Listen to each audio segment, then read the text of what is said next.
Tirupati laddu case. Tirupati laddu తయారీ ఉపయోగించిన ఘీపై CBI విచారణ అయితే జరిగింది. జంతు కొవ్వు కానీ, బీఫ్ కానీ, పంది కొవ్వు కానీ మొదలైనవి లేవని సిబిఐ అయితే తేల్చి చెప్పేసింది. అయితే ఉపయోగించిన ఘీ అనేది స్వచ్ఛమైన పాలు కాదు, అది నకిలీ కానీ, సింథటిక్ కానీ, వెజిటేబుల్ ఆయిల్స్ కానీ, రసాయనాలతో తయారు చేసిందని అయితే చెప్పింది. ఈ నకిలీ ఘీని సరఫరా చేసిన డైరీలను మధ్య వ్యక్తులపై కేసు అయితే నమోదు చేసింది. 36 మంది మీద నిందితులకి ఫైనల్ ఛార్జ్ షీట్ అయితే చేసింది. ఇది మతపరమైన అంశం అయితే కాదు, కానీ నాణ్యత, సరఫరా లోపం, స్కామ్.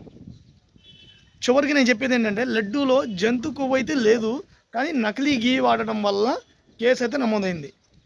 కానీ బయట మనకి జంతు కొవ్వు అయితే కలిసిందని చెప్తున్నారు. ఎక్కడ కూడా జంతు కొవ్వు కలిసిందని చెప్పి సిబిఐ రిపోర్ట్స్లో మాత్రం ఎక్కడా చెప్పలేదు. ఇదే మెయిన్ రీజన్ అనమాట. మొత్తం మన ఆంధ్రలో జరిగే గొడవలన్నిటికి కారణం ఇదే. సో సిబిఐ మనకి ఇచ్చిన రిపోర్ట్ ప్రకారం ఏమి ఇచ్చింది అనేది అందరు కలిసి చదవండి, లేకపోతే ఈ వీడియో చూసారుగా మీకు అర్థమైద్ది.